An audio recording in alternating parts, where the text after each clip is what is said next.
Hello everyone. Now I didn't know whether to make this into an episode or into a post. I want more people to hear this story and I hardly know anyone who watches this YouTube channel. Plus, I really didn't know if I can make an episode about this idea. I don't know if I can make it interesting or not. Usually anything that I can't make into an episode, I just do an Instagram post about. I guess that's what differentiates YouTube against Instagram, because you're probably thinking, Kale, what's the difference between the two? How do you determine what goes where? Well, that's basically how it works. And that does remind me that I need to make a compilation of the posts from the first 2 months of this year. It was going to be bi-yearly, but the posts from January and February were so freaking long. So I think I'm just going to do them occasionally instead.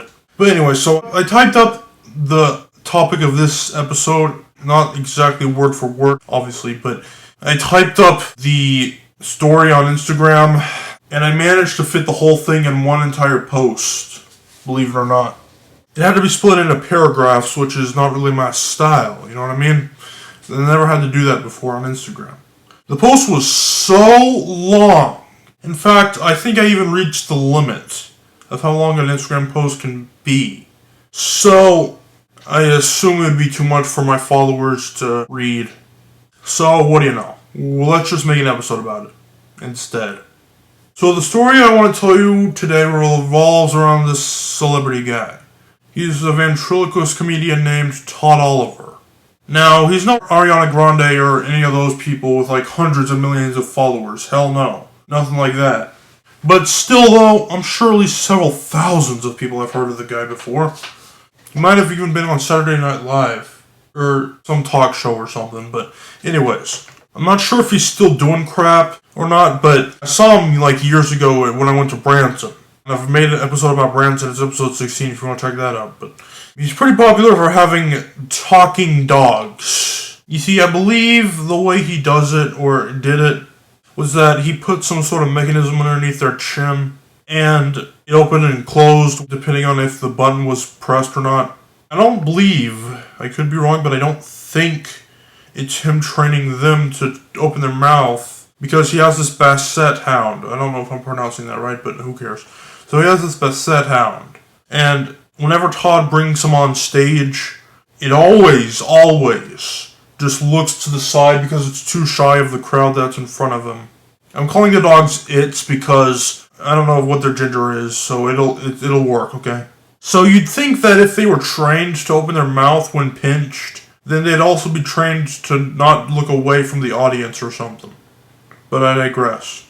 So I even got to pet Irving, his main dog, whenever they were on display. I even kissed it. Don't ask why. This was a long time ago. Kale, you had problems, boy. Anyways. Now, why are we talking about this Todd dude in the first place? Well, you won't believe it at first, but he's actually interacted with me or my family about 3 separate times. 3. No joke. You see, not everyone has a tale to tell like this. So I'm going to take advantage of this any way I can. If I have to make an episode about it, then I will. Because this story needs to be told. I'm going to tell you guys all 3 of these phenomenons in this episode. And by the end, you should be really gobsmacked. Like, it's kind of impressive. I mean, in the long run, this could happen to anybody, but it's still kind of interesting, so I thought I'd tell you anyways. So our first story revolves around a smaller showing with Todd. It was pretty damn small, like I'd say only 20 people were in there or something. I don't remember all the details of these phenomenons, but I do remember that we watched a little documentary about if dogs could talk or not. I'm pretty sure they do talk, it's just in their own language, but anyways. Now, because of it being a smaller showing, Todd was able to interact with the crowd a lot easier. And real quick, I'd like to state one thing here. I don't recall Todd bringing his dogs out for this showing. I don't remember all the dogs' names, but this might have been a good opportunity to bring the Basset hound out to do some performing. I'm just saying. Now, Todd wanted the 20 of us to make dog noises for some reason, and we didn't get it at first. It wasn't until I made a barking noise when people understood what they were supposed to do. Now, Todd heard me bark and was like, there you go, just like that. That's basically how he worded it. Now, I don't like to toot my own horn here, but I think I just affected Todd's life a little. He probably didn't know that it came from me, and I doubt he still remembers it. I mean, come on. He has a lot of stuff he needs to do, but still though, the fact that he reacted to something that I did was just amazing to me, at least. And that's not even half of it. I still have 2 more phenomenons I need to tell you. Now, these ones don't revolve around me, but they revolve around family members, so I'd still consider it pretty incredible. In the second story, it was a slightly larger showing, but still not that big. It may have even been in the same building, I can't remember, but Todd brought up a dummy. That's right, he has dummies as well, not just dogs. But anyways, brought up the dumbass dummy and started talking to it. It's not a dumbass, but I'm just making a joke here.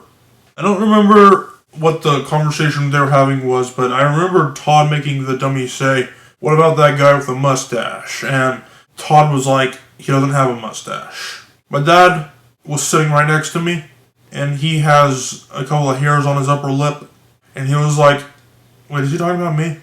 I mean, they were looking in our general direction.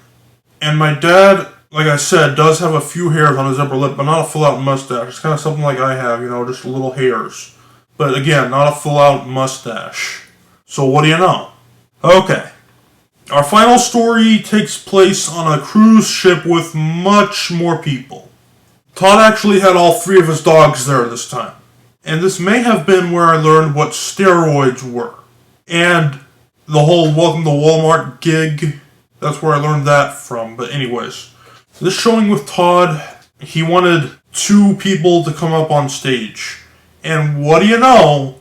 One of those people had to be one of my grandmothers. Basically, Todd wanted them to open their mouth like whenever he pinched the back of their neck, and he'd do the voices for them. I used to think that's what he did with the dogs as well, but like I mentioned earlier, the Basset Hound, too damn shy. I don't know if that's how it works or not.